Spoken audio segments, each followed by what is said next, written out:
Hello, everyone. Welcome back to Exploring DC, where we take a piece of DC and explore with you. I am your host, Josh. With me, as always, for the first time in a few weeks, both of them, Jackson and Jalen. How are we? We're doing good, man. We're doing good. We're doing good. We're doing good. I was enjoying looking at Jackson's eye right there, man. It was like What are I you could talking see about? the. I don't know. I don't know. Actually, Okay, maybe I'm tripping. Maybe I'm tripping. How are you? How are you guys? pretty good. Yeah, I'm good too. It's been a pretty low key week. We're gonna talk about Peacemaker later on. Really been enjoying that. I But read the book.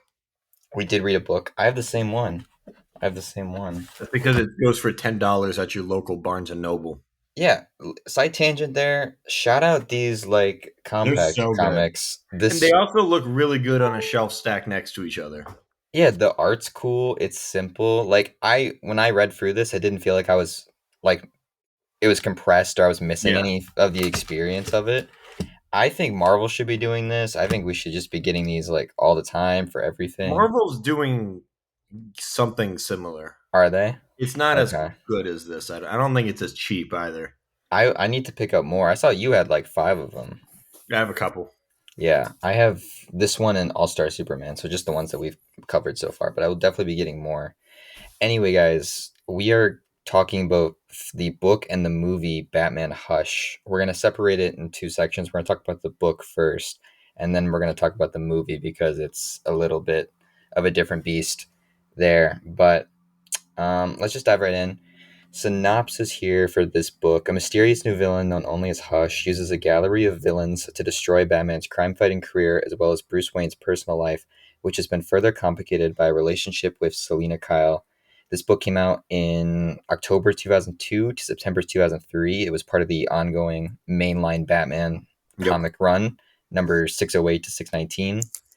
A few stuff here written by Jeff Loeb. We talked about Jeff Loeb because he wrote Superman for all seasons, Yes. and he was the head of Marvel TV for a while. He did Long Halloween, yada yada. He's been around for a minute, but also has like his own fair share of controversies and stuff like that.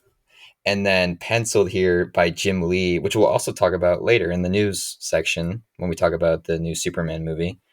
But yeah, Jim Lee's a super prolific artist. He done a lot of stuff for Marvel. He actually was helped co-create Gambit, and he's done a lot of work on Superman and He's a really legend. cool stuff here. And that's definitely a big highlight here.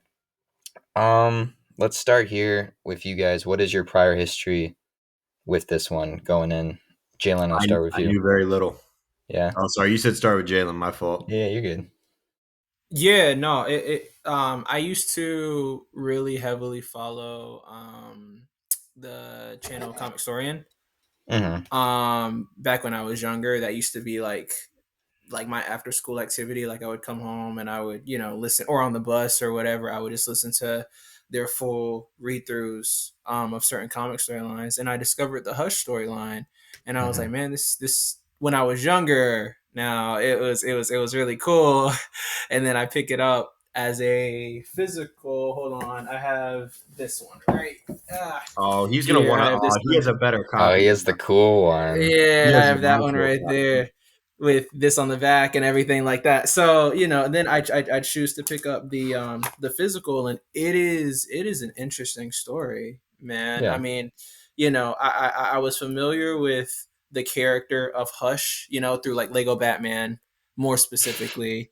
Mm-hmm. Because I know he was a character that was kind of similar to like the Red Hood play style in the Lego games, and in Two Yeah. Faces play style and stuff like that. So that was my introduction to the character, but the storyline was Comic Storian. Right. And then Jackson, you said you also had very little knowledge about this one. I knew I knew like the general gist, just from comic book discourse over the years, but the I didn't, going in, it was more or less a blind read for me. Yeah. Mm, the same for me mostly. Jalen, I agree with you. I remember Hush being like one of the last characters you get in the first Lego Batman and him Mm-hmm. having such a cool design and that really Mm-hmm. sticking with me. And then I remember also when the Batman like Robert Pattinson movie was coming out, there was all these like little teases of Tom Selleck and there's just he's been around in pop culture, but he hasn't really had like a big impact yet in Batman Yeah. media. But the thing that I guess I have experience with is, do you know in this comic how there's the fight with Superman and Batman, Poison Ivy and Yes. Catwoman? I was Mm. reading that and I'm like, holy shit, like I've read this before, but I haven't read this book. Like I don't know what's going on. I have this book here. It's called Batman vs Superman: The Greatest Battles. It's just like a random collection of Batman Superman fights that I read in middle school. I forgot, like, this blanked from my mind. And then I was like, where have I read this before? Like a single issue or something. So I just went I've into seen my that like on shelves around here. yeah, so I just went into my like comic library and just found that and I'm like, "Oh shit, this is where I read that from." And so I guess I've read like one of the biggest moments from this book, but I knew nothing else context-wise of what was going on. But yeah, let's get into it. I think the first thing I want to talk to that Jalen mentioned is the story here because it plays like a mystery. Though we did all come in with the knowledge that of who Hush is, which I imagine when people were reading it, they had no clue what was going on. Um, Jackson, do you feel like as a mystery this really delivers on that? It's kind of hard for me to say because Hmm. I kind of knew who it was going in. Right. I didn't know his name, I don't think, but like when I started reading, I was like, "Oh yes, there he is. That's a guy." Yeah. Um, so it's hard to like for me to like really analyze how this functions as a mystery when I know the outcome. You know, Hmm. but I think the way that the mystery's built up over the comic is one of the more endearing parts about it. I would say.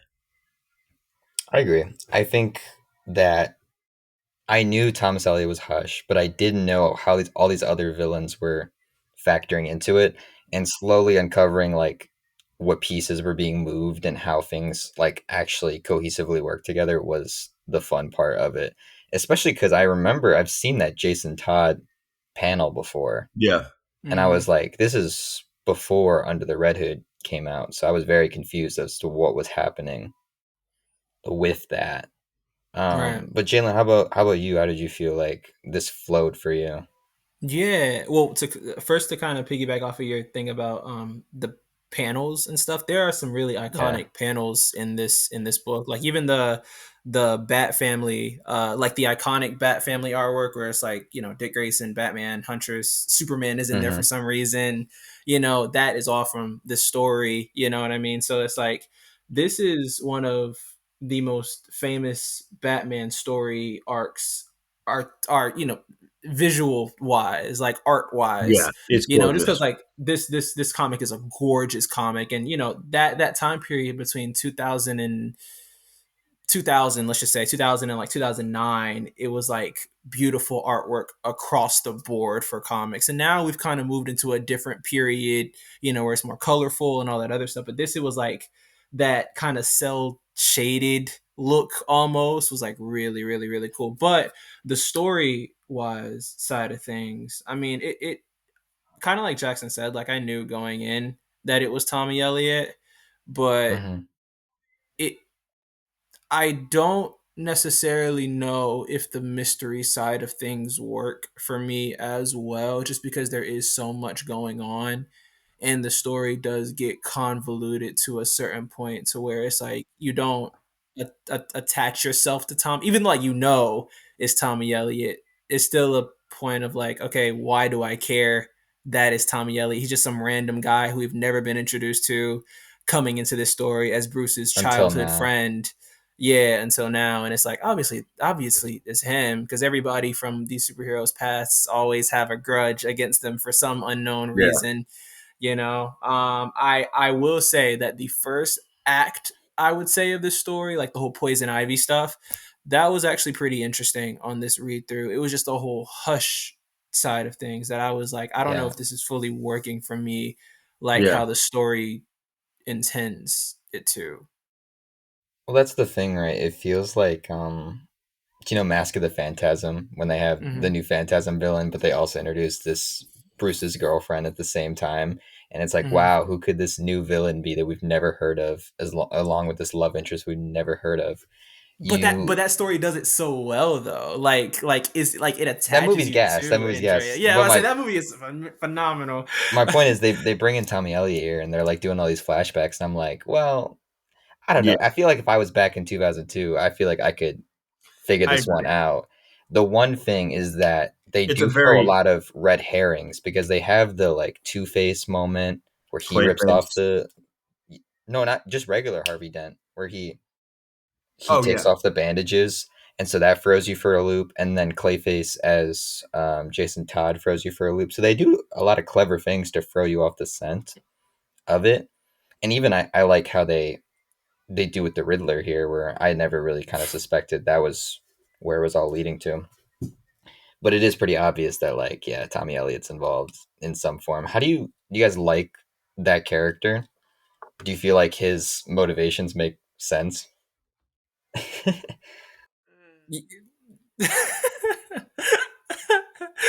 You first, Jackson. What? uh, uh, eh, Yeah, eh, I don't know. I mean, what the fuck am I supposed to say about this guy? he really wanted to kill his parents. Yeah, that's what I'm saying. Like, I was expecting them to come up with something a little bit more interesting than that. I guess. Like I that think felt very mustache twirly in a book that is trying to be a little bit elevated above that. I just thought that he could have like if he had already killed his dad, he could have found a way to kill his mom like with an That's what I'm accident. saying. He didn't have to wait all those years and get all petty. Yeah. I think it kind of gets thrown in there at the very end, and you're like, okay, so he was just a psychopath the whole time. Yeah. But Yeah. The whole story just kind of feels a little too convenient, mhm. and like a little too drawn out. Also, Ironically enough, one of my favorite aspects of the story is the whole Selena Kyle Bruce Yeah, aspect side of things. I mean, Selena Kyle kind of steals the show for me personally in this comic a few times. Um, the movie's a whole other story, but the comic, Selena Kyle and Bruce's relationship is definitely a highlight. It's just the whole hush side of things. Like in concept, it is a or on paper it is a cool concept, like this villain who is wrapped in bandages, is coming to Gotham, looks and cool. all yeah. all this other stuff. I mean, I think one, the whole silent serial killer aspect probably would have played so much better because his name is literally Hush.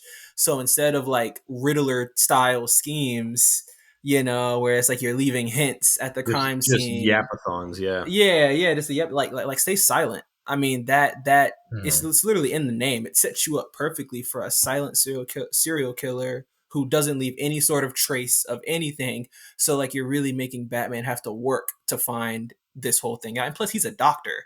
Like he is very smart, very educated. He would know how Yeah. to get away with certain things, especially if he did crimes surgically, kind of like Professor Pig almost, Mm. who is a sadistic villain.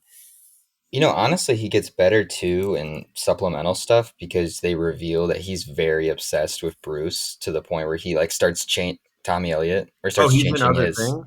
Yeah, he's in other comics and stuff. Oh, Where I in didn't like know that. other comic lines, he like literally changes his face surgically to look like Bruce Wayne and impersonate him in various situations. I actually adapted it in Batwoman of all shows, but I remember that. yeah, they Yeah, I did. remember that. It was terrible. It was But I actually like awful. that I like that side of Tommy a lot, and I think that makes a lot more sense motivation wise for why he'd want to like kill his parents if he's obsessed with Bruce. But Yeah. this comic kind of just plays it of like, oh, I wanted my family's money, so you thwarted my plans, or your dad did to kill my Yeah. parents, and I'm just like, that's not strong enough motivation to do all this. Yeah. Where I just wish they would play more into like him being obsessed with Bruce, which is kind of like what his character is now. I also feel like this comic is written in a way that thinks the audience is fucking stupid. Where it's Mm. recapping everything. Dude, there is so much exposition in this fucking book. And there's a Mhm. bit. Oh my god, I don't remember where it was, but where Batman was fighting somebody, and he was like, "This reminds me of when Tommy and I used to play games together." And I'm like, Hmm. "Bro, shut the fuck up!" Like, It's kind we're of a thing though you get with a lot of like monthly comic runs I know, where they have to recap I like the prior know, Yeah, comic every like time. I get that, but yeah, like that legitimately doesn't every make it any single less like jading. yeah, every single arc that Batman or Superman has at the beginning of that arc, they are always recapping the story. Like they're always recapping how his parents Oh got yeah, shot in the yeah, I get alley, that. you know, and they're always just recapping old stuff. I think that's just because I I'm get that guessing that's part of comics. I understand yeah, that, yeah. but it particularly got on my nerves with this one. I don't Fair. really know why, Fair. I but it wonder if really did. comics I wonder if comics would do better with like what TV does and they just had like a previously on page with every issue and then when you have the like compendium you just exclude those previously on Yeah, pages. I think yes, That would help a lot. and because I think it's no coincidence that like a lot of the most iconic DC stories are limited runs Like for all seasons and for all All Star, seasons, which we Long read. Yeah. Halloween, Watchmen. Like I think that they would benefit a lot from trying to capture that, I guess, sophisticated level of storytelling a little bit more in ongoing runs. Yeah. Um, Not that because like I get that you want people to be able to pick it up and understand what's going on. I understand that, but It gets to a point. it gets to a point, and this one got to that point. Yeah. And The even like some of the dialogue just felt like real fucking like Oh man. it's I very don't want to heavy-handed. say, huh? It's very heavy-handed, especially with the Tommy Yes. stuff. I was gonna say like it felt like a fucking like novel made for like middle schoolers. Dang, bro. All right. Like it Yeah. wasn't, you know what I'm saying? Like I'm trying to have a. I'm about to be such an asshole when we get to this movie. I'm gonna like, I'm just gonna come out and say that in advance. Like, I'm trying Okay. to lean a little bit more positive here because, like, I did enjoy reading it. Like, especially with the art, I thought it looked gorgeous. I'm Yeah. about to be a fucking dickhead when we get to this movie, bro. Yeah. Let's transition to that other story beat though that Jalen talked about, which I didn't expect was that Batman Catwoman romance. I guess this was like a really major moment in this ongoing run of him and Catwoman finally like having somewhat of a Yeah, romantic relationship, which we've seen on and off throughout the years. for Uh forever and ever. forever. I actually like I agree with you, Jalen. That was an unexpectedly really strong That point was of the best part. this. And I loved it works we'll talk about the movie version. It works really well here, especially like how it's about him letting her in and at the end of the day he still doesn't trust her to the level that she needs. I love the way they really incorporate that.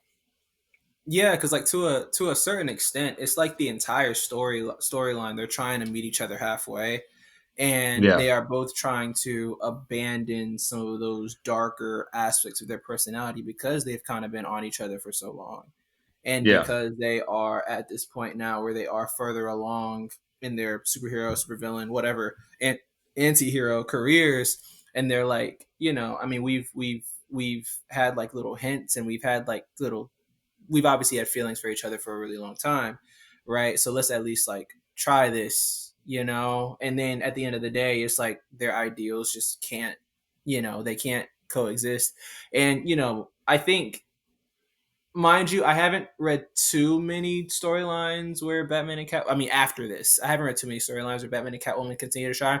I know the big iconic one is the wedding between the two of them, Right. which I know we will read someday on this channel, and I have some thoughts. I'm sure all of us have some thoughts, or all of us are gonna have some thoughts when we read that story.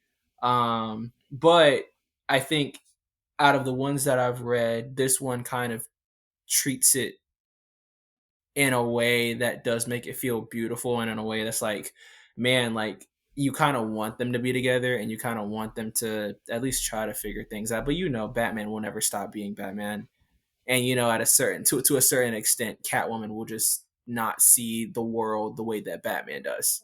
I mean, I think that Matt Reeves movie said it the best, where it's like Batman looks at everybody like he doesn't trust them, and like people can't necessarily change, you know. And that's an interesting thing that I think this story touched on, and did really well.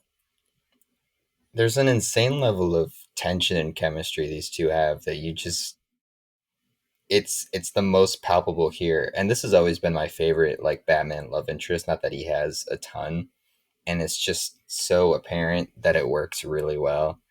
And I'm fine with it not lasting because that makes sense for Bruce and that's how he is. But what we get here is really strong, and it's almost like very childlike when he's like even like after the first kiss and how he's like Yeah. remembering that. It's it's really great stuff, and it's a nice insight into Bruce and to see him from a new angle, and it makes up for maybe what was lacking in some of the other areas here. Mhm. Um, let me talk here about the other thing is that this was an ongoing run. So there's a lot of like continuity and world building and stuff. Like we talked about Lex exposition. Luthor. Yeah. How did we feel about getting dropped in? I remember Jackson, me and you read Blackest Night. We kind of had an issue I with a didn't have lot that of problem here. we had a lot of like stuff, that you had to catch up on. This one kind of has similar stuff. Do you felt like it worked better though? I didn't feel too lost with this one. I'm not gonna lie. Like I knew Luthor was president at some point. Like I know of that storyline. So when it dropped us in, it's like, hey, Lex Luthor's president. I was like, okay, cool. There were You certain know, things that threw me off, like when Talia al Ghul was like running a division of Luthor Corps. I was like, oh, okay, like we're just, but it's just shit it's that not. I'm able to accept. You know what I'm saying? That's Like true. I was reading Hickman's run of Fantastic Four, and there's like President fucking Green Goblin pulls up with the Thunderbolts, and I'm like, okay, cool, or Mayor or whatever he is. Like it's shit like that. I'm usually able to accept. It's just that Blackest Night was just so overloaded with it that it like genuinely did like wait, Right. Because Blackest Night was very dependent on like you had to yeah. understand which characters were dead and all of that. I'm This one's genuinely like just I have enough of an understanding of these like characters that when the status quo changes a little bit, I'm hmm usually able to just roll with it. And I yeah, didn't find it too bad in this one, personally. that's fair. Jalen, how about you? Yeah, no, I definitely wasn't. I wasn't too thrown off. Maybe that's also because I have read most of the stuff leading up to this, like even the run where Luther was president. I also own that storyline as well. So it was just kind of a thing of like most of this stuff I kind of knew, and I've been reading up on these characters since I was like 6. So most of the stuff that they dropped in, I was like, oh yeah, that happened in this character's life, or oh yeah, hmm Luther was president, or oh yeah, Talia, is right now in control of Yeah. Luther Core and stuff like that. So and I think sometimes it's part of like the thing that I love about comics is that you're thrown in, and it's like sometimes like Blackest Night, for instance, and I don't just love that story because it is a Green Lantern story, and ironically enough, that was the first Green Lantern story that I read. But I love it because it made me want to go back and read, like, oh man, Martian Manhunter's dead. Like, when did he die? How did he die? How did we get Mm. here? And it's just certain other comics like that where they throw you smack dab in the center of something, and you're like, man, this is really well written. How did we get here? And it's like Yeah. sometimes the how is way worse than the actual event itself, but sometimes, man, it's even better. And I think that's just the beautiful side of comics. Like comics are kind of infinite. Like you can never read every comic that exists out there. Yeah. So it's a great thing. What I particularly liked here is that there is a wide variety of Batman villains, and even like you see Superman and Lois and all that stuff, but it never felt like too much. I think me and you talked about it last week, Jackson, with Flashpoint, where it just kind of felt like they were throwing every fucking character they could at you. This one, like, there's a nice crop of It is. villains that you get to see, but everyone feels like they have a distinct purpose. It's not just like, oh, it's Clayface because it's Clayface. Yeah, I agree. And even when they were explaining like the reasons all these villains were here, none of them felt like far fetched I of actually like their motivations. this is the first point where I'm gonna go left here. I think the whole Yeah, segment in the second act, the Joker and Harley, that part didn't work for me. really. Yeah, did it work for you guys? That specific portion. Yeah, because I like at the end when they explain why the Joker did It's it, just just nice. That because was kind of fun. Yeah, that makes complete sense to me, and it yeah, I really do threw agree with it. that.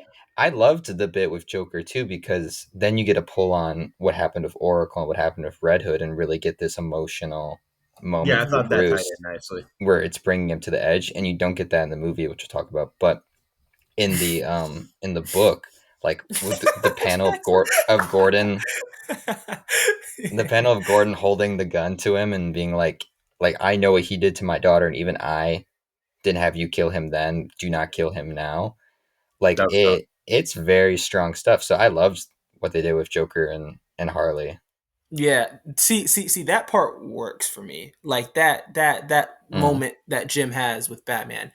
I just personally, it doesn't feel, that whole thing feels kind of weird just because we just got introduced to Tommy, and out yeah. of Barbara Gordon, out of Jason Todd, out of whoever else that Joker has brutalized and killed at this point in time in Batman's life, a random, granted, I know they said that is someone from Bruce's childhood, so he has an extra connection to him, but it's the first time that we as the audience are getting introduced to this guy.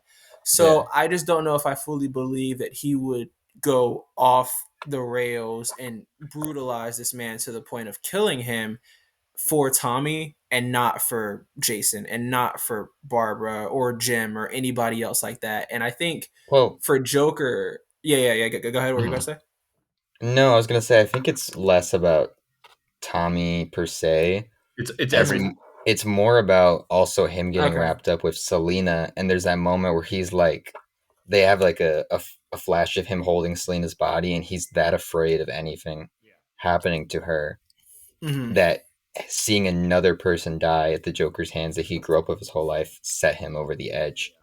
And they also, I think they talk about he got injected a little bit with Scarecrow's fear toxins that kind of pushed him, but he was able Mm-hmm. to fight it enough. So that's why it works for me. It's a blend of a lot of things. It's not Yeah, just like, oh, this random guy we just met died. I'm gonna kill the Joker. That's fair. That's yeah, fair. I agree Yeah. with you, Josh. Yeah. I can definitely see that point. I think for me, it was just that whole that whole thing. It was just harder for me to latch onto, I guess, at a point. But I can definitely see what you're saying though, and I can definitely see how like at that moment it is like kind of the straw that broke the camel's back, where it's like it's small. It's a small thing. It's a person that we don't really care about, but thematically, this is Bruce's Yeah, like last straw of Mm-hmm. sorts. So I mean, yeah, I can see that. I think if there was one character that didn't really work enough for me was Huntress, just because they even towards the end pulled that she like kind of betrayed Bruce to an extent, but they don't really expand on that. Even yeah. Batman's like, yeah, she might have betrayed me. I'm I like, don't know. okay. I actually like that. That was one of the one positives of the animated one is that they just make it Catwoman in that scene instead of Huntress, and I'm like, yeah, because Huntress doesn't really like need to be there. That was Hmm. the one character I felt like they kind of just threw by the wayside. But the last thing I wanted to talk about real quick, of in terms of big points, is Jim Lee and his art. Beautiful, Because between him, it was inked by Scott Williams, colored by Alex Sinclair. Like there's so many panels here. I was in gorgeous. love with. I love the shot of Superman being all wrapped up by Poison Ivy. A lot of the Batman Catwoman stuff I love the way gets the me. moon is rendered in this one. Ooh, You get some they beautiful moonlight in this. everything looks so. I love Jim Lee's Mhm. style. One of the best. One of the best, and that's what got me excited about the new Superman art that Yeah, he put out. I just man, one of our best he dudes. this might be some of my I feel like I say that every comic we read, but this actually might be some of my favorite art from like the books that we read Yeah, really gorgeous. so far. Over Absolute. Um, I have to read more of that. I think the Hmm. one thing maybe that I'd like more is like For All Seasons, just because there's some beautiful, beautiful panels in there. But Kingdom Yeah, For All Come. Seasons is beautiful. like, if I compare this to like Blackest Night or even maybe some of All Star Superman, I'm like, I like this shit like a Yeah, I agree. lot. This is really cool. Oh Do you guys have yeah. any other big points you want to talk about I'm here? ready to talk about this movie. Yeah, I do have one more question to ask you. yeah, go How ahead. and it's a very short one. How did you feel about the Superman portion? How did you feel about Superman's inclusion into the story? It's good. I think it's a really nice window into that side of Bruce without being overly like cameo or anything like that. It works as a single issue clearly because I read it a while ago and it was fine for me, but it also Mhm. works in the context of the story and bringing people in. Yeah. What about you, Jackson? Yeah, I would agree with that. Okay. Go, Yep. go. Okay. That's it. I think I would give that one thumbs up, positive. Would recommend. You a little mixed on it, man? I go in the middle. Yeah. I'd go positive, but there's definitely like I think Hush works better the more you read of him than in this Okay. like single book here. Anyway, for this movie, so Piece of shit. Hush comes out in 2003, Piece of right? shit, man. They were trying to bring him into media a lot. Like obviously he was in Lego Batman. Did you guys know about the Batman show from like 2004-ish, Absolutely. 2005? That Absolutely. show tried to adapt him a couple times, first in an episode, but DC executives convinced them to just make an original character called Rumor, which was played by Ron Perlman, and this was in Hmm. like 2007. And then they also put out that Batman vs Dracula movie, and there was a producer on that called Jeff Mitsuda that wanted to make a follow up called the Batman vs Hush, but that also never really materialized. So we could have gotten him on screen a while ago. And then in 2016, Kevin Conroy, Mark Hamill talked about a Hush adaptation with them in it, but that never materialized. Instead, in 2018, they announced that this movie was going to be the 13th installment of the DCAMU that we talked about last week, kicking off with Flashpoint Paradox, This an is number adaptation. 13. Number 13. It was one of the I final thought we were ones. going in order. What the fuck happened? Well, I thought this was going to be like just an adaptation. I did not realize it was part of the DCAMU when I put it on the Oh, list. But shit. it's fine. It's fine. We don't need to cover it later again. No, thank Anyway, you. I'm low key like not showing up if you guys cover this again. there Like you go. respectfully, I'm not doing this shit again. Quick superlatives here. Directed by Oh, Justin Copeland, his directorial debut. He also did Wonder Woman Bloodlines that came out like sure after he did. this. Written by Ermi Altbacker, Sure was. who's did a lot of Tomorrowverse stuff. I He know he did a did. lot of DCAMU stuff. He did Sure did. Apocalypse War, which is good. He did do that. He is the writer on Aztec Batman, which is coming out in a couple weeks though. Can't wait. Can't Can't wait. wait. Can't Com- wait for Aztec Batman. if this if this if Jackson, this is any tell, bro, if this is any tell, that movie's gonna be interesting. we didn't talk about this composer last week, man, but Frederick Wiedemann We does a did lot talk of the about it last DC. week. Did we? Yes, we Okay. did. Did you like any of his score here or not memorable? Sounded like The Dark Knight Yeah. and There Danny you go. Elfman. There you go. That's all you need. And then cast a lot of the Oh standard yes, people. Jason O'Mara is our DCAMU Batman. Jennifer Morrison is Catwoman. She was the lead on Once Upon a Time. Have you ever seen that show, Jalen? The ABC one with all the like Disney characters? I've heard of it and I've wanted to watch it for years, but I've never got around to it. But I am one Dude, of I these just remember that dudes. show from as a kid, and I was like, so she's Catwoman in this. Um, Jeffrey Arendt's Riddler, Maury Sterling is Thomas Elliot, a lot of your standard people, Jerry O'Connell, Rebecca Romaine. The one interesting thing here, besides Rainn Wilson being back as Lex Luthor, which is always like odd, is that there's two actresses named Peyton List in this. There's Peyton List, the yeah, girl from Jesse and yeah. Cobra Kai, who plays Batgirl in one She's in scene. Cobra Kai. Yeah, she's one of the main characters in Cobra I didn't Kai. fucking know that. And then there's also Peyton List, who's older, who played Poison Ivy in Gotham, Hmm. who they got to reprise her role in this. Does she play Poison Ivy in any of the other? No, The cast like shakeups in this series is But so weird. like, it's crazy that they cast two people with the same exact That's funny. name and they're not related at all. It's Yeah. just like interesting. Okay. Um. That's the most Look, interesting thing about this movie. yeah. Before I get to the Jackson rant, Jalen, I'll let you've you seen go. all the DCAMU stuff. Did you have a lot of experience with this one? Oh yeah, man. I've seen this one twice, and then this time, which is three times. Um, Mm-hmm. It's because you guys, our viewers, know by now I am a completionist. So I like whenever I start something, I like No, to no, no, go no, yeah, yeah, through. yeah, yeah, yeah. But Yeah, you saw it twice. yeah, I saw That's it true. twice. Like, Because if like, because I like was I in your, hate. did you rewatch it for this?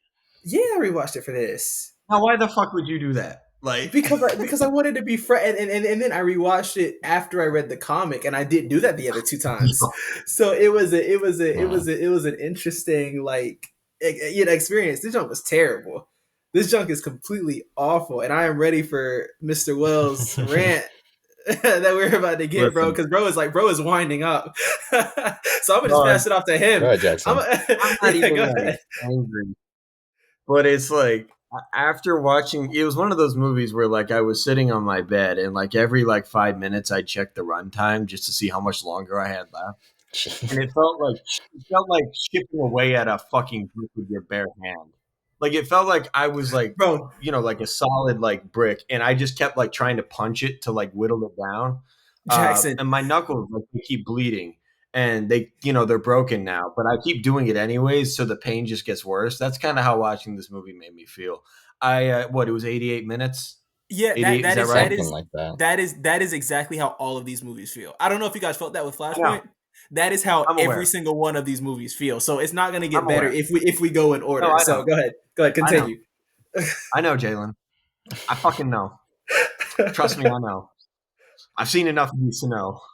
But it was one of those things where, like, after I finished, I went and I sat in the shower for about 20 minutes, and I just contemplated all the things I could have done instead of watching this movie. I could This have is read a killing book. me. I could have watched anything else. I could have written. I could have gone for a walk. Yeah. I could have called my Mhm. girlfriend. Yeah. There you I go. could have like Yep. fucking smoked some crack. I could have Yeah. played with myself. I could have done literally Yeah. anything You could have besides watch gooned. this movie. You could have I gooned could have more gooned. instead of watch this That would have been more movie. productive than fucking doing this.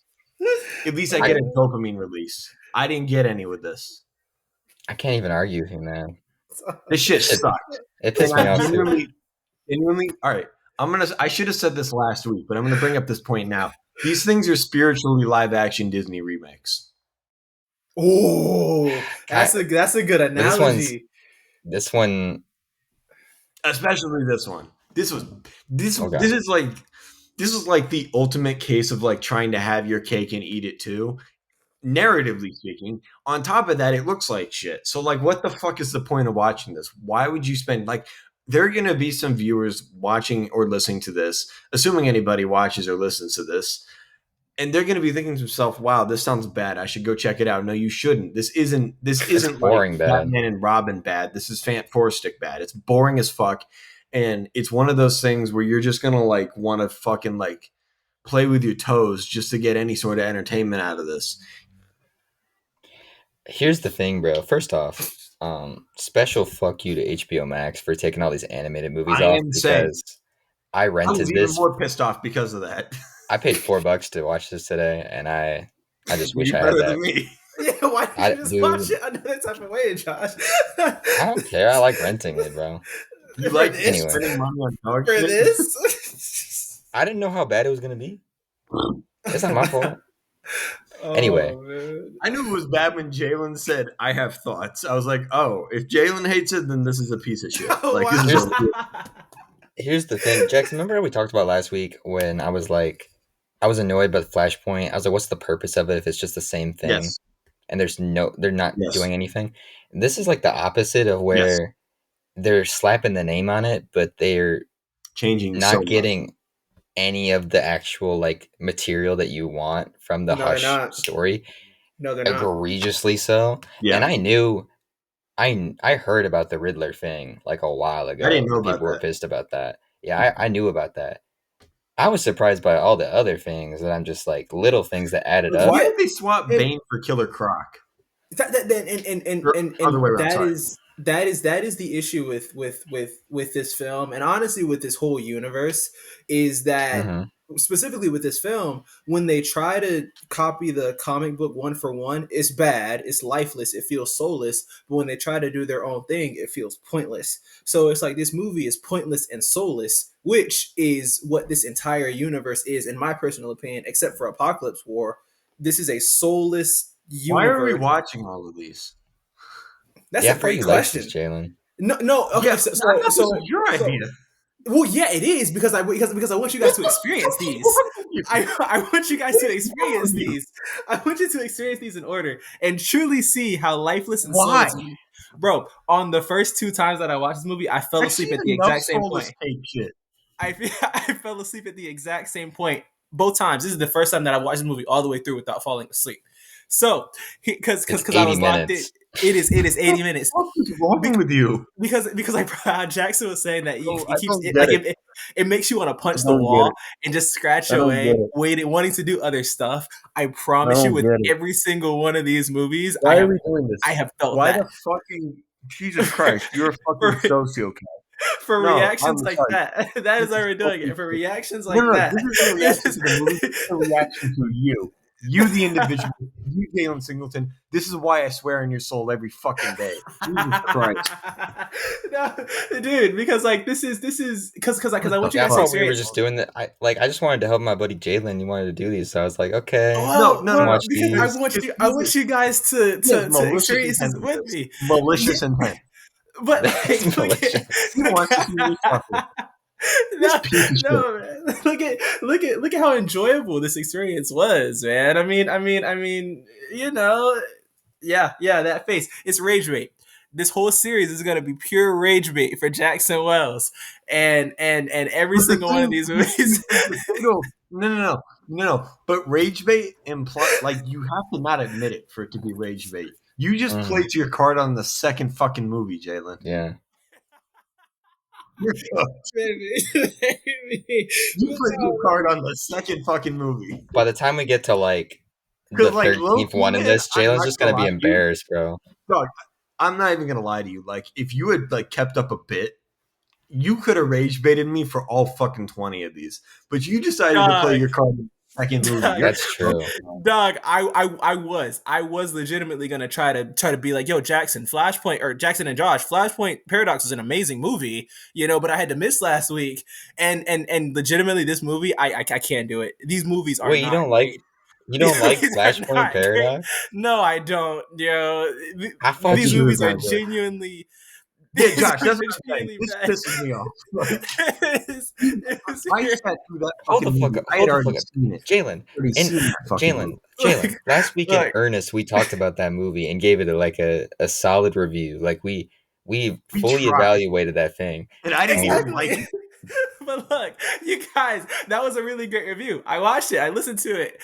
Really great review. I Oh, like how great. you guys I tried to be Ernest and positive. I'm Monday glad. have I'm wasted glad 3 you hours liked of it, my Jalen. fucking life in the past week. But you watched the fucking podcast, so thank you, Jalen. There you go. There you go. I supported you See, guys. no, I Even take on an off all day. respect, and I wasted 3 fucking hours. You Oh, fucking prick. it's gonna get worse. Wonder Woman Bloodlines. Oh my god. Oh, when we get to that one. I think Yeah. it's a great day for me to get back into doing drugs. Anyway, Jesus, this movie, bro.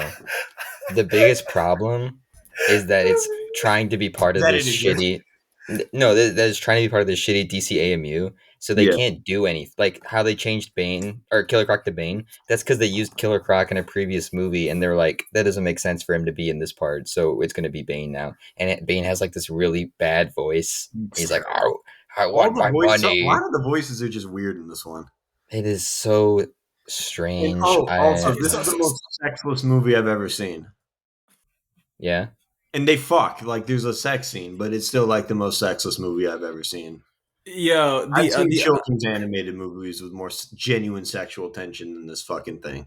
the other movies, like it's very consistent in this entire universe, is like they randomly switch out voice actors at the most random points in time, because I guess it's under they're like scheduling conflicts or something, and they try to push it Yeah. like these have been the voice actors for this entire universe.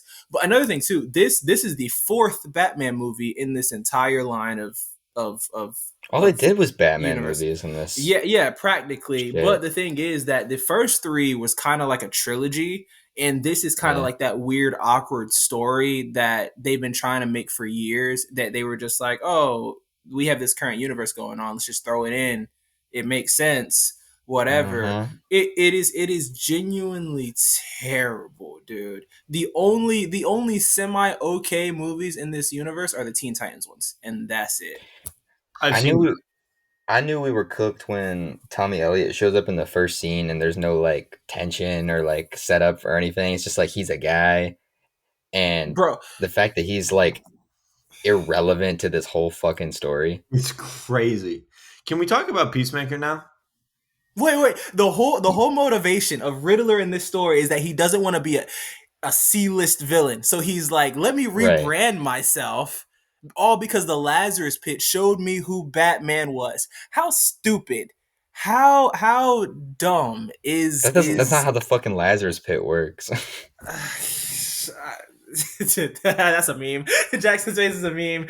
Someone You clip can't that. control Someone Peacemaker clip now. that and use that. Yes, let's talk Can't about do something this actually good. anymore. Let's talk about something actually good. Jackson, Yes, yes, Josh. Ask me a question about this movie. if you could come up with one positive here, really rack your brain. What did you like? No movie has no positives.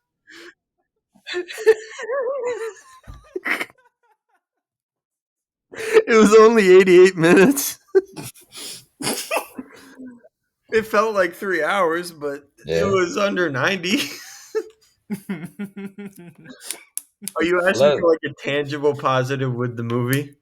I love how Catwoman was pissed that like he doesn't want people to die. Sorry. The He's like, you positive didn't want is to execute the I Riddler, love so I can't be with I you love anymore. I love that's the drag argument, bro. Is that man, is that Batman wouldn't kill the Riddler, so she does it. Oh, there's a bit where. Oh, sorry. No, no, no, no. No, there's a bit where Joker says that's kinky. Yeah. And I was You like, like well, that's that? fucking stupid. But like, that was probably the only time during that movie where I like formed a thought that was Hmm. related to the movie. Yeah. You know what I'm saying? Like, most of the time, my eyes were just glazed, and I felt like I was being like subjugated to some kind of brainwashing. But like with that specific line read where Joker's like, that's kind of kinky, I was Yeah. like, oh, that's fucking stupid. And then I went right back to like watching the spiral go round and round and round and being induced into like a fucking state of hypnosis. Uh, and then I started punching my wall. Hmm. I think Nightwing is cool. I felt like cranking one out, like just like out of rage. Like this. Out of pure rage for Batman Hush. Can you Anyways, imagine? Wait. this movie's not good. Out of rage is Okay. crazy. Yo, if you're watching this in the future and I'm a filmmaker, just know I meant every word of what I just said. Oh Movie's man. bad. I hope you Oh have an interview man. with Justin Copeland, director of Batman I don't know who Hush, that bro. is. Oh, he's the director of this. Yeah. Look, it's no disrespect to him or any of the like filmmakers or animators. It's a thankless task making something like this Hmm. because you're just being asked to just make that thing but move. Yeah. And I think that there's just really no way that's ever going to turn out good. I think it reminds me of like a lot of like what DC TV has done, like when the Flash crammed in Flashpoint, or Mhm. even more so when Titans crammed in the Red Hood Yeah. storyline in like one episode, and it Did they sucked. really in Like one yeah, episode? in one well, I guess two if he comes back as Reddit, but like him dying and coming back is like two episodes. Oh, Yeah, that's fucking crazy. yeah, and it's just ass, and I'm like, it's those things where they try to. I like when you can pull inspiration from a big comic storyline, Yeah. but like I don't need a one-to-one adaptation if your universe is doing something different. Yeah. I mentioned Infinity War last week. Like, if Infinity War suddenly in the MCU just went to the full adaptation of Infinity Gauntlet, it would not make sense. No, or it would even not. I mean, granted, I still haven't watched this, but off of what I heard from Jackson and from other people who have watched Hmm. this, Daredevil season 3 adapting the actual Born Again storyline.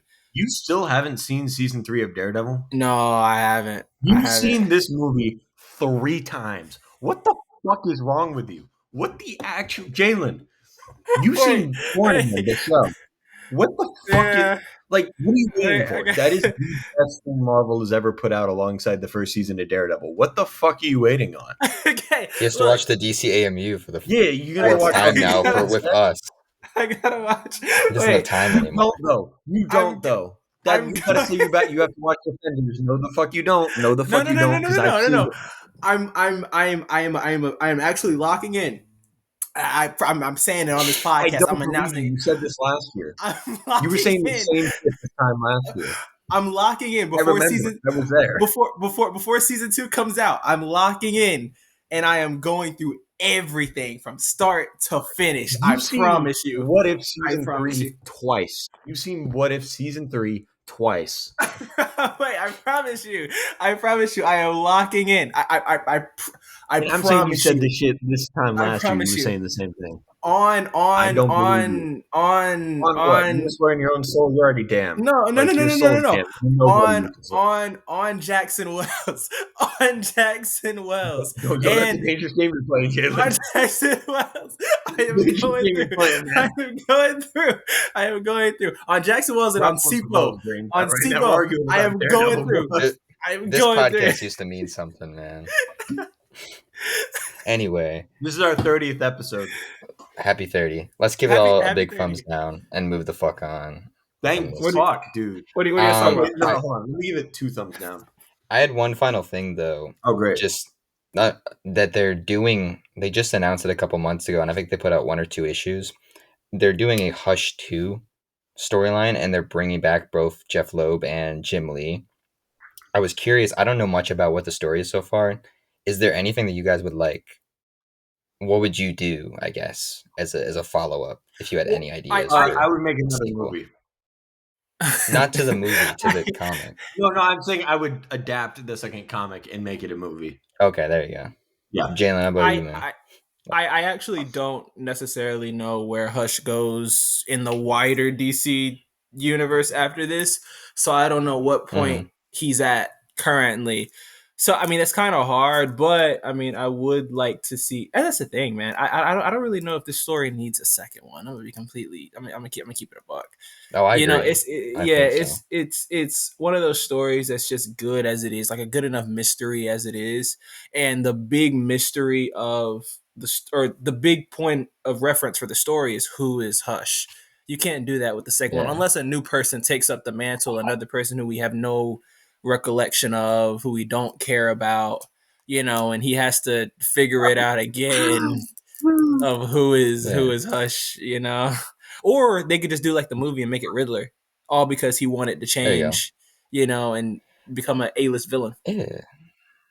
I think if you're gonna play into like Tommy being obsessive with Bruce and even doing like facial reconstruction surgery, I think it'd be really like sick if he started like maybe kidnapping people and making them his Robins or Bat family members, and he like goes full in on just like cosplaying as Batman and his Bat family life to the point Mm, where it's like very twisted, and these people are just like forced to work with him, like these like young kids. yeah, or like go full sadistic with it, like make him a quiet villain, and like take Mm-hmm. inspo from like the Batman, kind of how Riddler was operating, kind of like Zodiac a little bit, where it's like Yeah. do that, make him brutal, like go dark with this story. I mean, I that is one of my complaints, that with the actual storyline, is that I don't feel like we went dark enough with this Yeah. type of villain. So like go dark. Maybe include Professor Pig in the story if he's still around in comics nowadays. I don't know if he is, if he's still alive or whatever. But yeah, I mean just go TVMA or something. Right. I scrolled Instagram Reels for about 5 minutes while watching this movie. That shows Oh how no. strong I am. Oh no. I'm I'm proud of you, bro. Only 5 minutes. I should have scrolled Instagram Reels the whole movie. I don't scroll like for just for the viewer at home. I don't go on my phone during movies. Like I don't do that. I Hmm. busted my phone out for this one. I had to. I was that fucking. I checked my email. I checked my fucking email. I responded to my boss. On the Oh Gmail app. my god. Dude, I pulled up the fucking Gmail app during this movie. I don't think I've ever done that during a film. I'm proud of you, Can we talk about Jackson. Peacemaker? I got one final point though. No, sweet Jesus. Just It's never gonna end. one final hush I'm point, still bro. punching that brick. Do you I'm gonna apply like? deodorant. You know how we talked about like the teases to Tommy in the Batman universe? What do you? Yeah. What do you mean? I know, like it says hush, hush money or something, but like, Well, it also says like the Elliott family or something oh, in does those it? like things. Do you ever want to see him now in like the Reeves verse? Actually, Or did that? Reeves would probably make that shit kind of cool. Yeah, I I, The think it I, would be. Matt yeah, Reeves can do whatever he wants. My sweet Pookie Bear. yeah. I mean, like the only thing that I was gonna say is that he kind of used some of it with Riddler. I mean, he kind of combined a few aspects with Yeah, the Riddler, so he would It'd have be to kind of write it in a redundant. way. Yeah, but I say he would have to write it in a way where he's not rehashing that type of stuff. But Yeah. like I said, I trust Reeves with everything at this point, bro. I rewatched The Penguin recently, Oh, nice. and I rewatched The Batman too. Just Yeah. beautiful doing work. That everything but watching Daredevil season 3. I know, right? All right. Yeah. We'll finally move on from this one. Let's talk about this is our first week we're all talking about this together. This is exciting. Yes. Peacemaker put out another episode, season 2, episode 3. It's called Another Rick Up My Sleeve. It's again directed by Greg Matola, who did Superbad and a lot of those early 2000s comedies. And the big thing is that Joel Kinnaman is back as Rick Flag. Both you get a flashback that contextualizes stuff in The the main Suicide Squad. Earth, Yeah. and then you also get the alternate version, and you get a lot of the Earth 2, whatever it's called, in Peacemaker exploring that in this episode. What did we think with this one? Jackson, you want to I'm go gonna first, or get you out want of me to my go grumpy. first? Okay, Huh? go. You Dude, go I'm gonna first. let Did you I? get out of my grumpy state Uh to huh. say that Uh this huh. episode fucking it's really fun. It's Hmm. really good. I really loved it. Glory to Tim Meadows. He's only in like one scene, I and don't give it's a the shit. It was the best. best scene. It's the best scene. You almost got titties killed. Is it hilarious? Yes. Like I think Tim Meadows, like I can't imagine this role would be so horrendous if anybody else played it, but Tim Meadows is just like that guy. And It's just so random.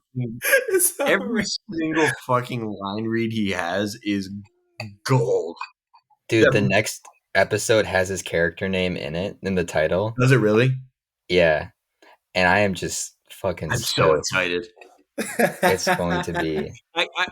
I'm just like, if he gets killed in this season, I'm gonna like crash out. Genuinely will crash out. Like, I think he will, and it will be you by think he's some gonna die? bird blindness related incident. Yeah, I think some bird is gonna get the better of Oh, him, don't bro. say that. It is his one sole weakness, like he said. He's cooked, man. They already maybe. I hope not, because he's just so good in this show. I think it would be a fucking shame if they killed him off. Oh, you want him in like a bunch of other stuff? You want him showing up in So I was lanterns? texting my buddy Zion, and I was like, he should be the Nick Fury of the DCU. Or And then I cooked if he's texted him after this last episode and was like, actually, I take that back. They should just put him as Superman. So that's where I'm at with Tim Meadows. We're cooked if he's Nick Fury, bro. No, we're not. They're not getting no Justice League. Yo, you can assemble the Justice Gang, bro. Oh man. No, Um I thought this was great. It was wonderful to see Joel Kinnaman again too. He's a standout in the Suicide Squad. Um, the only downside is having to hear mentions of David Ayer's Suicide Squad in the year of our Lord 2025. yeah. That's the thing I wanted to talk about first is that I loved that opening scene and that It was really opening good. like retcon change because we learned that Peacemaker or not Peacemaker Flag and Harcourt had a relationship and a friendship, and that is like the driving factor of why she resents him and can't really fully be with That him makes a lot of sense. in season 1. And I was listening to the piece again. I'm gonna recommend that Peacemaker It's like really good. after show like every week. I Okay, was wait, listening I'm to sorry. it. Can I cut you off real quick? Yeah, go ahead. I did not know Joel Kinnaman sounded like that. Yeah, he's Swedish, I man. didn't know that.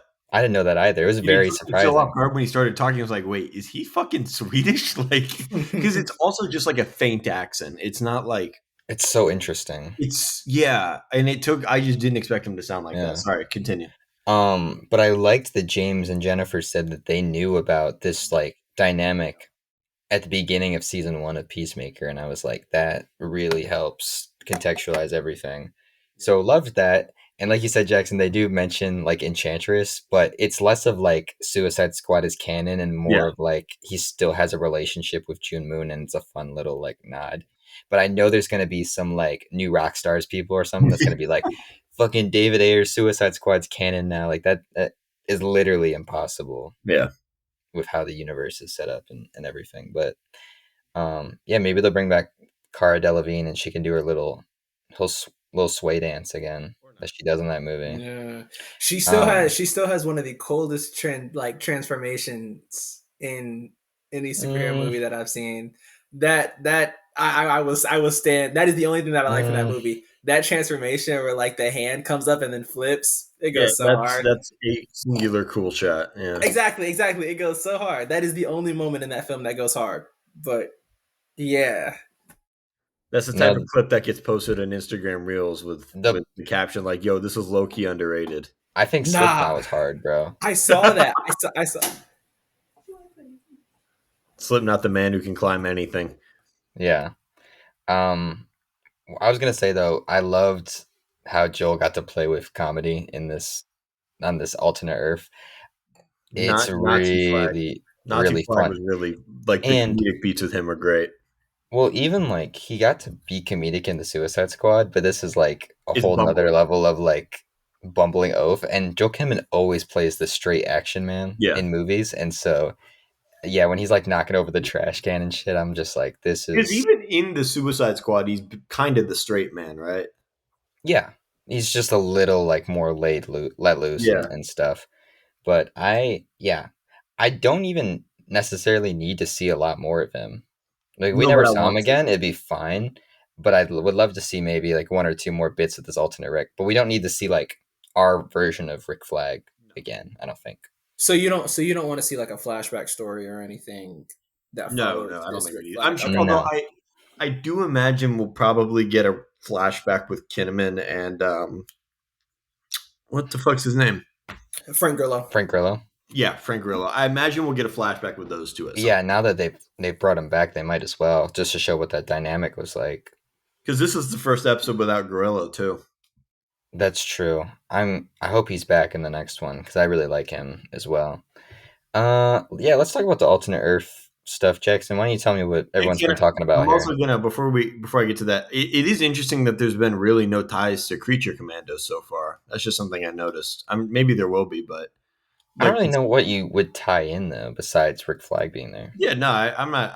I just kind of figured with Gunn writing both of those, there would be some sort of through line with that. Yeah, that makes Which sense. The it's Creature not a Commandos kind of negative. works This isn't. standalone. Yeah, this isn't a negative or a complaint or anything. It's more so just an observation of something I thought was kind of interesting. And obviously, we still have like half the season left, so Yeah, a lot can change. But the alternate reality, I'm really liking where that's going. It's very much Earth X. Nothing has ever been more Earth X than this Earth. And I'm excited to see kind of Chris's worldview of this alternate reality kind of crumble apart, probably very quickly. yeah. So for listeners at home, like, why is it? What is Earth X? Like, what is going on So with the Earth X situation is here? an alternate universe where the Nazis won World War II. Yeah, And yeah, and I mean, people are getting that impression because it's all the just white people. everyone is Everyone is mostly white. white on this Everybody is alternate Earth. white. And Peacemaker's dad, who is a Nazi, Is a is hero. considered to be the hero of this world. Like, it just makes a lot of sense. And I think that that's where Gunn is taking this. And I think that that's a story direction that makes a lot of sense. That is cool. That makes me excited as someone that like really Jalen, you would too, is like like that Arrowverse crossover they did with I EarthX remember that. Yeah, that that that everyone Arrowverse kind of crossover. rocks with. Which actually comic fact, or I guess fact about Earth X, is that the Justice League or the superhero team on that Earth is called the Freedom Fighters, and they are Hmm. led by the Ray, which we're familiar Yeah, with the Ray series. And any viewers out there, if you saw that Earth X crossover, you saw that the Ray was a big part of that. He was like the guest hero, the new kid on the block for that crossover.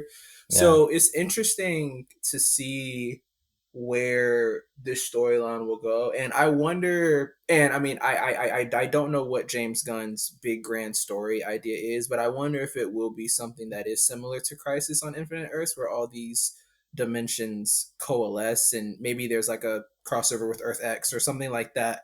Because this does seem to be a Right. big part of Peacemaker, and he said that you will see where the universe is going in Peacemaker. So, you know, I it probably won't be a straight up Crisis on Infinite Earths, because I'm sure he doesn't want to do a Hmm. multiversal thing, but I think it Yeah. will be something that has to do with other dimensions, other realities, Well, we're supposed to get an insight into how Augie got the quantum unfolding chamber next episode, Oh, and to really? figure out how that all. Yeah, that's what they said on the podcast. So I'm excited to kind of get more insight into everything. Even if they did something smaller though, like kind of how they have done Earth 3 before with the crime syndicate or Yeah. whatnot. Like that's fine. You don't need a million Earths to do a fun little. Yeah. I would love a smaller multiverse story because all these multiverse stories are like, what if we do like the biggest thing ever? Yeah. I think it'd be fun to just do like, what if there's one alternate Earth and they're evil, and we have to fight them, kind of like Avengers Civil War, but instead it's just like from different Earths and stuff. And so it's like, heroes fighting heroes. Yeah, I'm really liking it. I think episode 2 is still my favorite so far. I'm excited to see a new director take on 4 and 5, and then Gunn will be back, I think, with 6 and 8. But most people from like the early episodes that got the first 5 said that this was their favorite. So we'll see what episode 4 and They 5 said kind three of. was their favorite. Hmm. Cool. I think that's just because they were really excited though Flag. that Flag was back. But yeah, I'm really liking it. Not much to talk about. This one was the shortest one too. It was like 35 minutes or something. I know. I So could have kept going. I just had such a blast with it. yeah. Got a lot of news here. I'll go for some quick ones first. Scott Neustadter and Michael H. Weber are rewriting Dynamic Duo. They wrote 500 Days of Summer, and also were nominated for an award for the Disaster Artist adapted screenplay. Okay. Okay. Um, the movie's far out now at this point, so it's fine that it's getting rewritten. But I'm curious to how this one's all I keep shaping up. This hearing is conflicting reports on whether or not this is supposed to be in the DCU or not. So Yeah. do I. And I'm just like, Same. I'm kind of wanting just some clarification on that. I feel I like it think shouldn't be.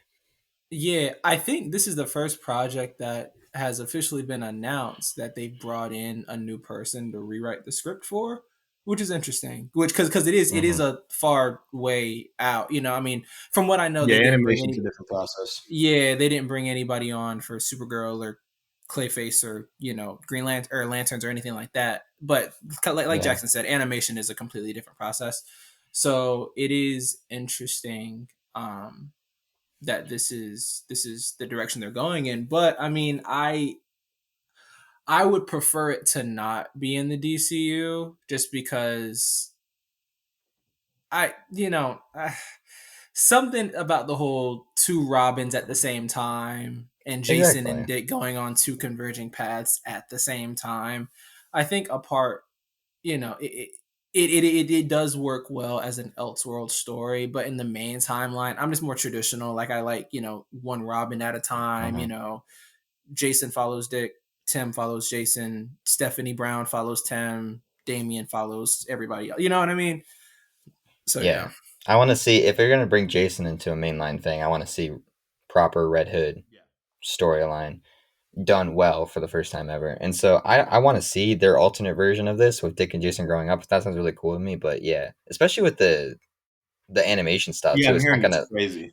It's not going to look like it's not gonna really gel well with everything else. I don't think. So it doesn't need to. Like just let it do its own thing and come out. I'm So excited for this one though. The other thing that's really quick is that Garrett Dillahunt, who we know is playing like a local character in this town that Hal and John are in Lanterns, reposted. He's reposted stuff before though. Like he reposted a picture of himself as Green Arrow that ended up being a Halloween costume. But he reposted an Instagram post that showed his character next to Black Hand and then this other actor who's been rumored to play Atrocitus. And people are thinking that this confirms that those two are in this. I think it could go either way, Yeah. just based on his posting, Part of me feels like this guy is just trying to mess with the fans, and like right? he's seeing any of these posts that theorizes who his character is, and he's just like, Sometimes you you know, just gotta do a little trolling. yeah, but I say let me just post this to throw people off. I mean, I feel like it would be cool if he was Black Cam, but at the same time, I am not putting any stock in his posting Right. habits. You know? I think that one guy being Atrocitus is more likely than him being Black Hand, but Yeah. I don't know. We'll have to see. I would be excited though. That'd be really cool to see a lot of those to really fill out the because it's supposed to be a really small town story, and it Well, makes sense if like a murder mystery, True Detective style lantern show has Black Hand at the center of it. Maybe an yeah. I alternate like mean, take on it. what if they go in the style of how Absolute did their Black Hand story, where it's not a descendant of Yeah, Necron or whatever, but it's just a person that is cursed with a literal black hand that, causes death around them, type of yeah, like thing. a Grim Reaper thing. That'd be cool. I was Yeah, about to yeah. that. That would be So interesting. I would be so down, man. The Penguin has got 8 Emmy wins so far. Good. They won score, prosthetic makeup, contemporary hairstyling, sound mixing, sound editing, contemporary costumes, and special visual effects. A lot of those are just for like the limited Yeah. series category. I think the two big things here that were big for me is just that it won prosthetic makeup just because Colin Farrell deserved, not him, but like their The makeup team, artist. yeah. We didn't get that on the Batman in that awards season, so I'm happy that that finally got some appreciation. Yeah. And then it was really cool to see Mick Giacchino get Yeah, that's fun. score because I love this the Penguin score just as much as the Batman score. I think they're both fantastic Yeah. stuff. So I'm excited to see. I think the Emmys are this upcoming weekend, right Yep. after we record this. So I think it's gonna do good. Yeah, Kristen Milioti, I think, is gonna win. I think Colin Farrell may win too. You're right. Yeah. We're So going into we're going into award season, right? yeah, My favorite with season. everything, Well, quickly it's the becoming my best. favorite season. Everybody is coming with Yeah, their A game with movies, TV. Everybody's like throwing their stuff right. out there. They're contenders. Yeah, I think the one thing that's gonna maybe hold this one back is that adolescence show on Netflix that everyone Yeah. seems to really eat up this year. We'll see if that like cuts some momentum off Penguin, but otherwise, it'd be so cool to see a DC show finally get some like proper love. Yeah. And then other thing before the big one is that Oh, did something I happen? Did something big happen? yeah, something big happened. But the other thing, I posted about it a little bit yesterday. Greg Sipes like finally opened up that he was let go as Beast Boy in the Teen Titans Go series, which is like seems like a small thing, but it seems he's been playing the character for over 2 decades now. What happened is he has his Parkinson's diagnosis. He says they just let him go because of that. But then a report from CBR came out that said that he was like struggling to record his lines, and so they offered him an alternate character on this show that he's actually recorded some lines for. But he's been let go, and they're replacing him for Beast Boy proper. Yeah. I'm just curious how you guys feel about this because on the one hand, I'm like pretty upset that they just kind of shunted him. I feel like we could have worked with him, Yeah. but if they were offering him like another character and trying to work with him, then maybe there's more to it. Yeah, I need to hear more about this before I mean, like Yeah. Yeah, Warner Brothers isn't a particularly ethical company, so that's the thing, man. I'm not really like inclined to give them the benefit of the doubt, but also this guy kind of seems like a tweaker from what I've seen. Kind of a little bit, Yeah. Not but that Yeah. that makes it okay. That's not what I'm getting at here, but yeah, yeah, I said right now, like I'm not inclined to give Warner Brothers the benefit of the doubt, but if that report is true, then I would want to hear a little bit more. I'm just wondering why he took so long to open up about it. Yeah, Unless he was under an NDA because maybe. this happened in February. Yeah, it's a long time. And so I'm just curious what the whole it seems very messy, whatever the situation Yeah. is. but It sucks. um, That's a bummer. yeah, because he literally is like he's been in the original Teen Titans Go, Young Justice. He did that Beast Boy like series of shorts last year that I really liked. Been in movies and stuff. He might be in the.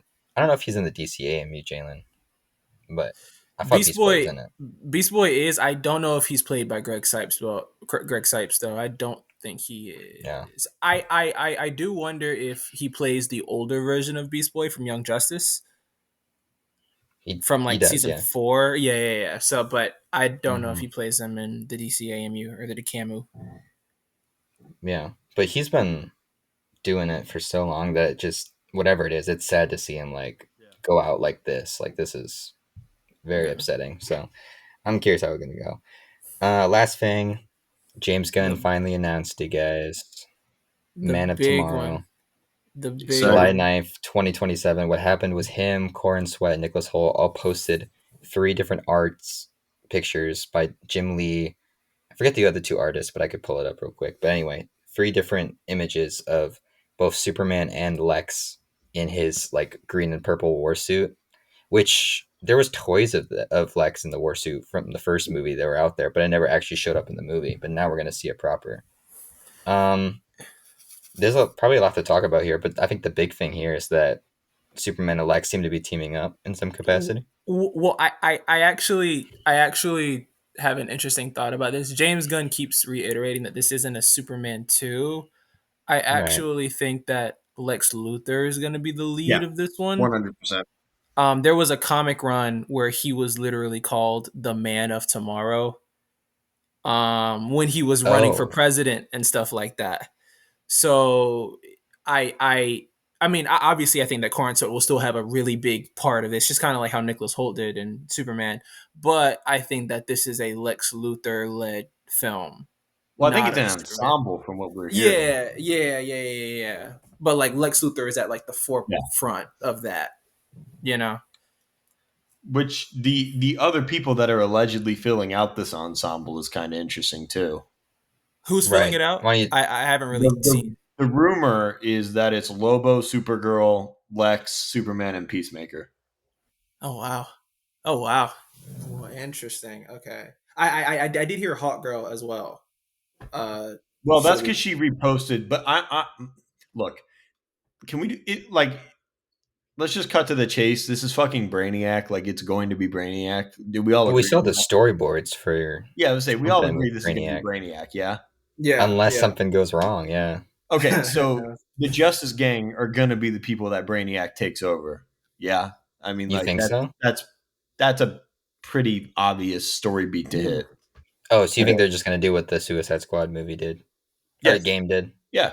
Okay, that's Why else interesting. would he be teamed up with fucking Lobo and Peacemaker?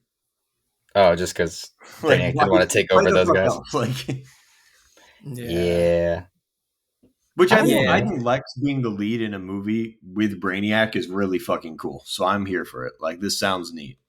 I don't think he's gonna be the lead.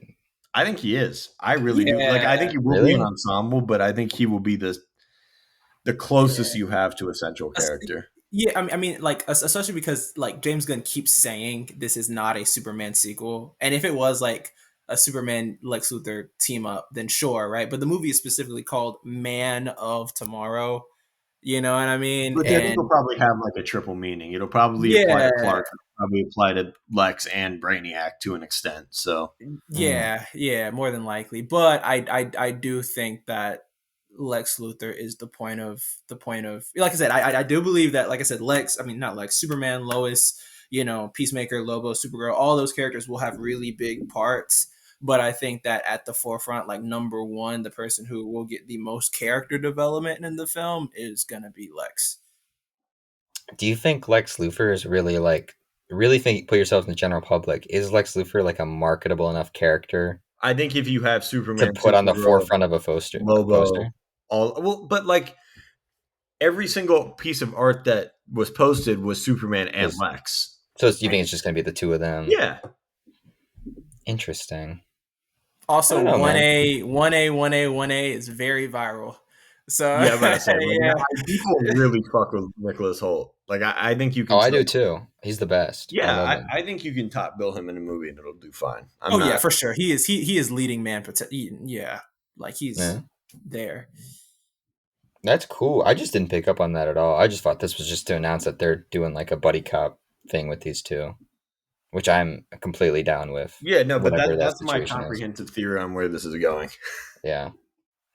Do you guys would rather have that, or would you rather just had a Superman 2, like David Cornsweet in the lead? Mm, That, but I think this sounds very cool. Yeah. yeah, I think low key I would rather have this for right now. I and like I said, this is all just theory, so we don't know if it's if Nicholas Holt is like the Hmm. lead. I mean, but we do know it's like going to be a buddy. It's like going to be an ensemble with Superman and Lex leading the thing.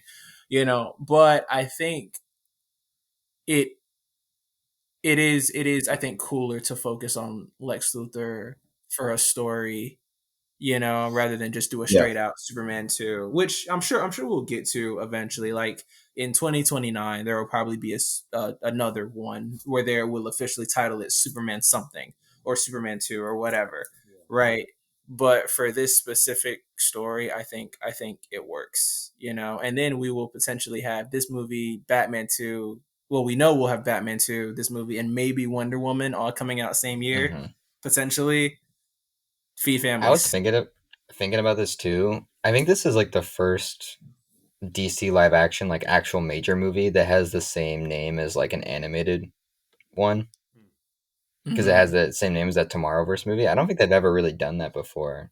And now Interesting. people are going to go watch that thinking it's like connected, and Which I it's not think, going I to at think, all.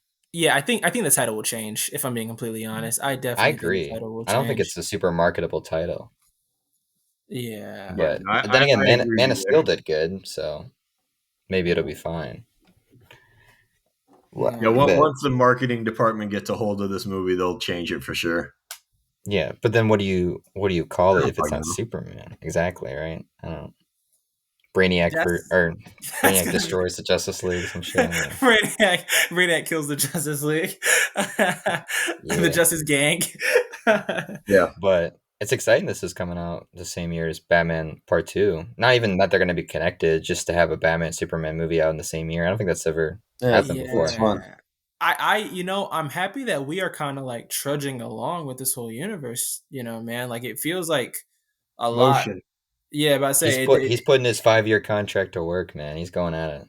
yeah, which I Oh, hope, might as well. Like, yeah, but I say, I mean, I hope he resign, he, resigns. Okay, I mean, because so Hmm. far, man, this is a, it's not flawless, but it is definitely the best DC content that we've had in year, like continuous back to back to back. Penguin, Creature, Commandos, Superman, and then this, and I'm sure that Lantern, Supergirl, and Clayface, especially with like all the behind the scenes stuff that we've been seeing about Clayface, that oh, jump Hmm. looks it's like it's cool. gonna be phenomenal. Well, there's a So creative drive to it that we're just not seeing from the other big universes, and that's exciting. It's not like we're making this because it'll make money. It's like we're making this because it would be fucking cool. And yeah. so, yeah, that's why we're getting like a Clayface movie and shit. So, yeah, I mean, we talk about it every week, but very excited for everything coming out. And this is just another thing to really be stoked about because I loved Superman. That is it for this week. Next week, we're going to talk about the Mr. Miracle Tom King run. So look forward to that. Bye.